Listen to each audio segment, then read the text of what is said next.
Lorsqu'on se figure une scène épique dans le désert, avec son soleil écrasant, ses dunes infinies et ses oasis presque surnaturelles, il est naturel d'imaginer le mythique Sahara, n'est-ce pas?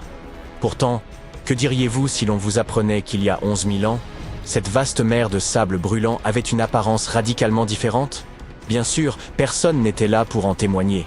Mais on raconte qu'à cette époque, ce que nous appelons aujourd'hui un désert était un véritable Éden, parsemé de lacs, de rivières, de prairies verdoyantes et même de forêts. Alors, où donc est passée toute cette eau? Il existe de nombreux récits sur ces temps anciens où les déserts étaient recouverts de jungles et de forêts luxuriantes, jusqu'à ce qu'un bouleversement, qu'il s'agisse de changements climatiques ou de séismes titanesques, transforme ces terres fertiles en dunes arides. Mais que penseriez-vous d'une hypothèse selon laquelle le Sahara aurait été transformé en désert par les activités humaines et des chèvres? Au fil des millénaires, le Sahara a connu des alternances marquées entre périodes humides et sèches, principalement en raison de légères variations dans l'inclinaison orbitale de la Terre, influençant la quantité de rayonnement solaire reçu par l'atmosphère. Il y eut même des phases appelées périodes humides africaines, où des pluies abondantes métamorphosaient ce paysage aride en un écrin de verdure éclatante. Cependant, entre 8 et 4500 ans avant notre ère, un phénomène inhabituel a bouleversé la région.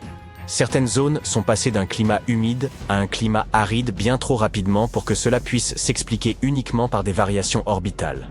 En un laps de temps relativement bref, le Sahara verdoyant a laissé place au désert que nous connaissons aujourd'hui. Si vous interrogez les scientifiques sur la raison de ce changement, ils évoqueront sans doute une mauvaise paramétrisation des données. Ce jargon pourrait sembler nébuleux, alors permettez-nous de traduire. Cela signifie qu'eux-mêmes n'en sont pas sûrs et qu'il leur manque encore plusieurs pièces du puzzle. En analysant d'anciens échantillons de sol et de pollen, les chercheurs ont cependant relevé une tendance intrigante. Là où des pasteurs, des humains accompagnés de leurs bêtes domestiques, avaient dû séjourner, la végétation semblait se modifier. À croire que chaque fois que ces hommes et leurs troupeaux traversaient des étendues verdoyantes, ils ne laissaient derrière eux que broussailles et paysages désertiques. Quelle ironie! Il semble en effet que le surpâturage pratiqué par ces populations ait contribué à assécher l'atmosphère, car les plantes, en libérant de l'humidité, participent à la formation des nuages. Cette déforestation aurait intensifié l'ensoleillement, précipitant ainsi la fin des périodes humides. Par ailleurs, il est probable que nos ancêtres aient fait un usage excessif du brûlis pour accroître leurs terres, accélérant davantage l'avancée du désert. Quoi qu'il en soit, les scientifiques s'accordent à dire que ce Sahara luxuriant serait redevenu un désert, même en l'absence d'intervention humaine, un phénomène attribué au cycle naturel de la Terre. Inutile donc de faire reposer l'entière responsabilité de cette transition brutale sur l'homme. Ce changement pourrait simplement refléter les interactions entre la végétation et les cycles de poussière. Il reste difficile de déterminer les causes de ces changements, tant les facteurs sont interconnectés.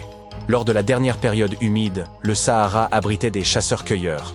Avec son assèchement progressif, ces populations se sont tournées vers l'élevage pour subvenir à leurs besoins, mais il est tout aussi envisageable que le surpâturage ait contribué à accélérer la dégradation des paysages. Alors, quelle est la véritable origine de ce phénomène? L'œuf ou la poule? Dans ce cas précis, l'humain ou la vache? Les preuves disponibles aujourd'hui ne permettent pas encore de trancher. De nos jours, on peut affirmer que l'eau ne constitue plus un problème insurmontable dans le Sahara, malgré son immensité désertique et le fait que l'air des forêts verdoyantes soit révolu. La technologie offre des solutions inédites, comme le bassin de Nubie, le plus vaste réservoir d'eau souterraine au monde. Ce trésor hydraulique, situé sous la bordure orientale du désert, s'étend sur 4 pays du nord-est de l'Afrique, le Soudan, le Tchad, la Libye et l'Égypte. Il couvre environ 2 millions de kilomètres carrés et contient près de 150 000 kilomètres cubes d'eau souterraine. Il suffit de voir les infrastructures déployées lors de sa mise en œuvre. C'est le plus grand projet d'irrigation de la planète, rendant possible une vie prospère au cœur du Sahara.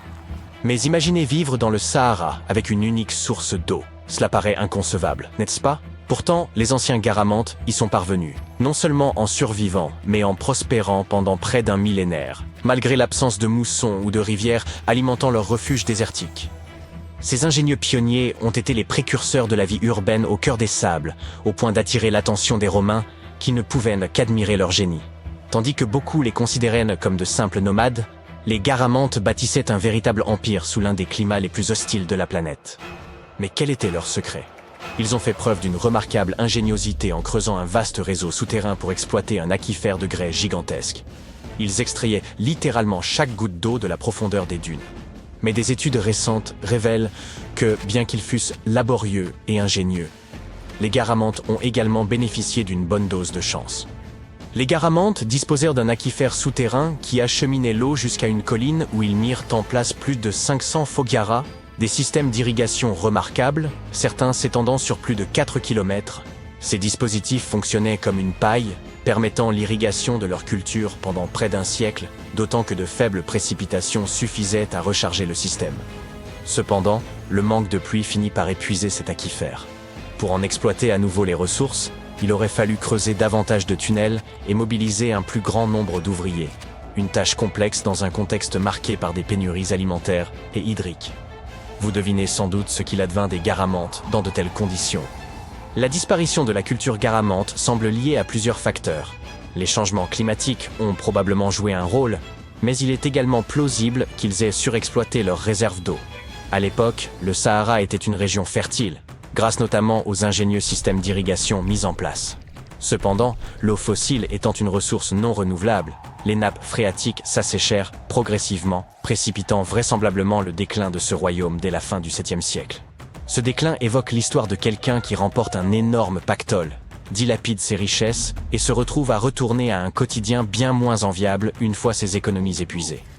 D'ailleurs, même si les Garamantes avaient laissé derrière eux quelques témoignages de leur sagesse, il est fort probable que nous ne parvenions jamais à en percer le sens. Nous ignorons la langue qu'ils utilisaient, et leurs textes demeurent à ce jour presque entièrement indéchiffrables. Revenons au Sahara vert. Ce désert s'est formé il y a environ 4500 ans, mais nous avons aujourd'hui un aperçu fascinant de la vie à cette époque grâce à des parcs naturels en Afrique. Ces lieux abritent une extraordinaire galerie d'art à ciel ouvert, avec plus de 15 000 peintures et gravures anciennes illustrant le quotidien des habitants d'il y a quelques 11 000 ans. Enfin, si les gravures ne suffisent pas et que vous souhaitez découvrir un véritable désert transformé en jardin fleuri, un voyage en Californie s'impose. Vous pourrez y observer l'un des plus beaux phénomènes naturels, la superfloraison.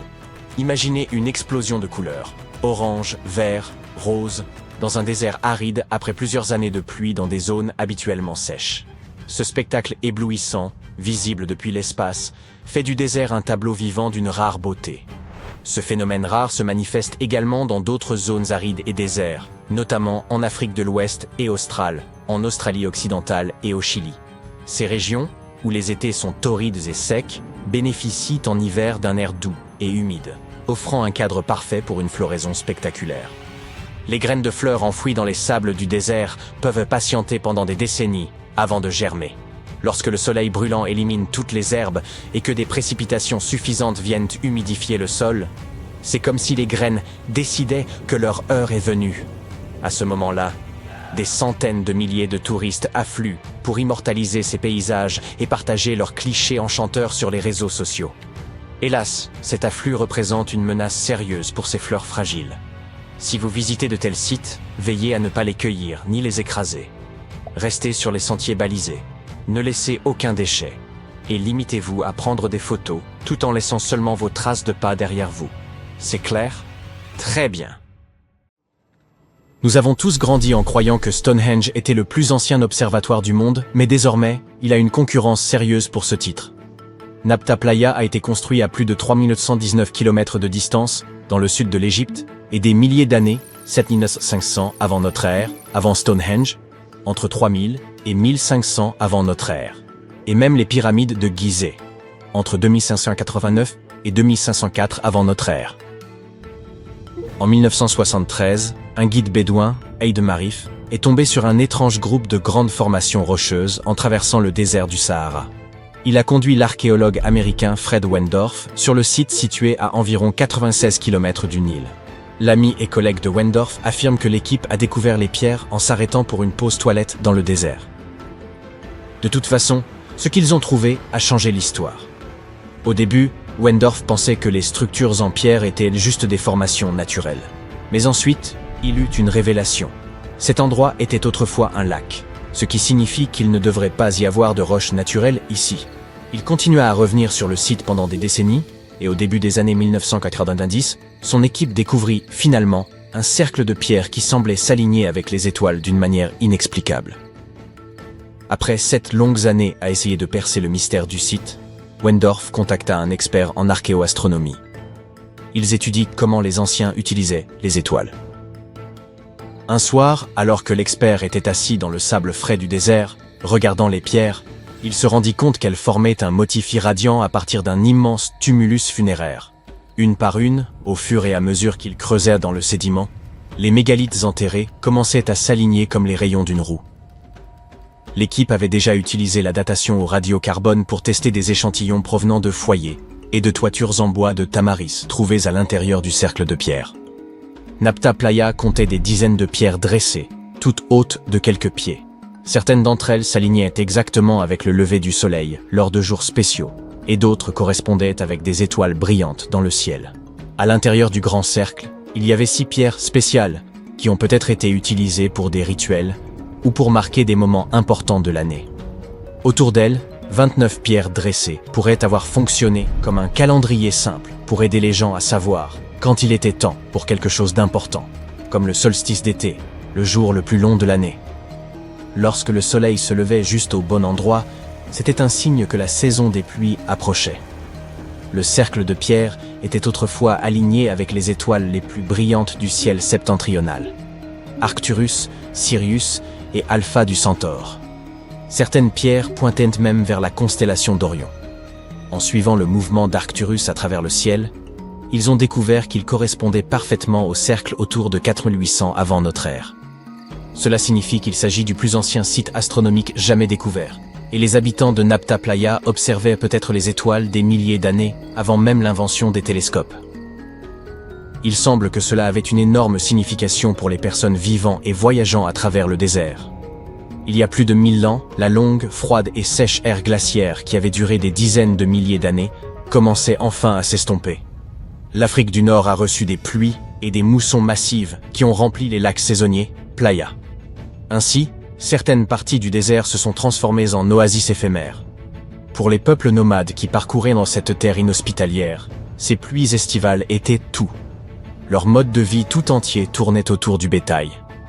Lorsque les archéologues ont ouvert le tombeau central à Nabta Playa, ils ont découvert des ossements de bovins et même un énorme rocher sculpté en forme de vache.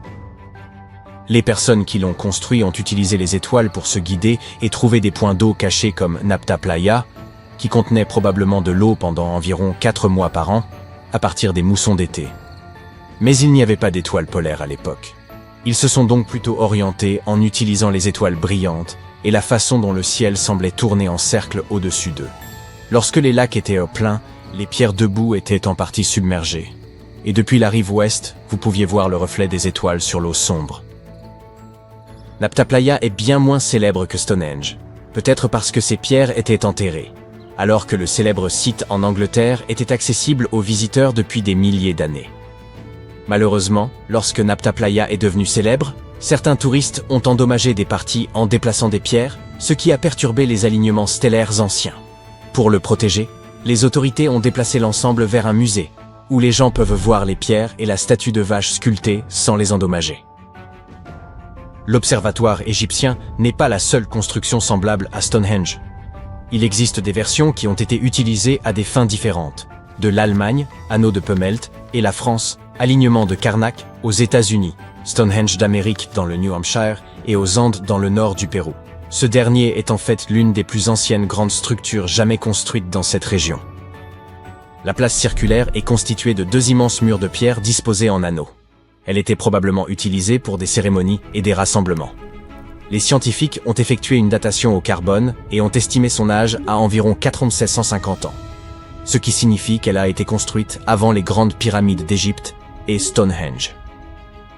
La place comportait 2 entrées et une couche spéciale d'argile, de terre, de gravier et de charbon de bois en dessous. Elle a été soigneusement planifiée et construite.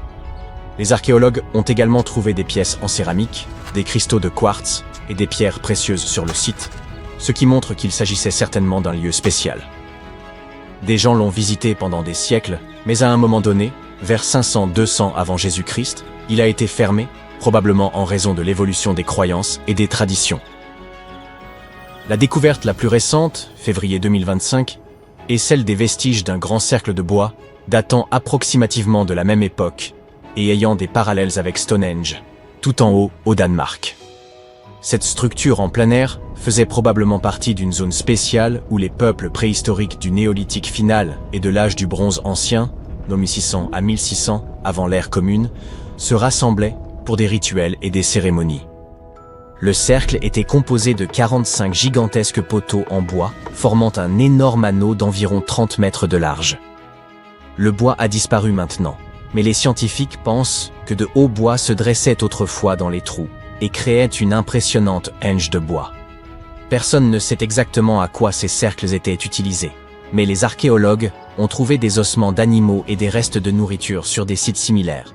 Donc les gens se rassemblaient, probablement là pour des festins et des rituels.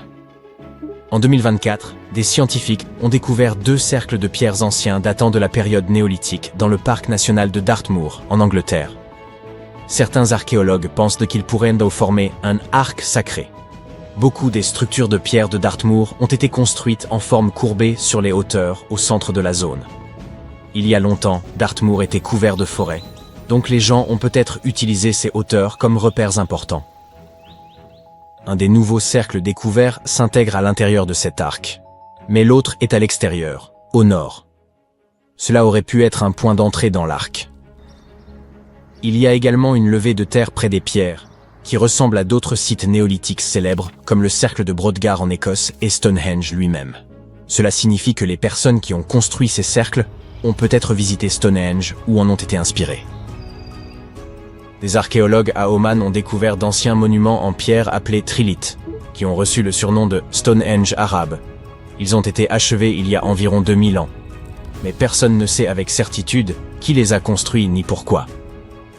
Les scientifiques ont également trouvé des haches en pierre extrêmement anciennes, âgées de 3000 à 1,3 million d'années, datant de l'époque où les premiers humains ont quitté l'Afrique. Sur un autre site, Nafun, au centre d'Oman, des archéologues ont découvert une tombe néolithique datant d'environ 5000 à 4600 avant notre ère. Il y a 2 chambres contenant les ossements de dizaines de personnes sous une gigantesque structure mégalithique. À proximité, ils ont également découvert des gravures rupestres réalisées par des personnes qui ont vécu dans la région de 5000 avant notre ère à 1000 de notre ère. Et puis, il y a un autre sosie de Stonehenge, cette fois en Arabie Saoudite, qui a été utilisé comme complexe d'appartements il y a des milliers d'années. Des archéologues ont découvert un total de 345 cercles de pierre, en examinant des photos aériennes d'un champ de lave. Chaque cercle mesure entre 4 et 8 mètres de large et possède au moins une grande pierre dressée au centre. Ces structures conservent encore des vestiges de murs de pierre et de portes. Les cercles de pierre comme Stonehenge sont souvent associés à des cérémonies et des rituels. Mais les scientifiques disent que de nombreuses maisons anciennes étaient en réalité construites en forme ronde et que les maisons rectangulaires ne sont devenues courantes que bien plus tard dans l'histoire.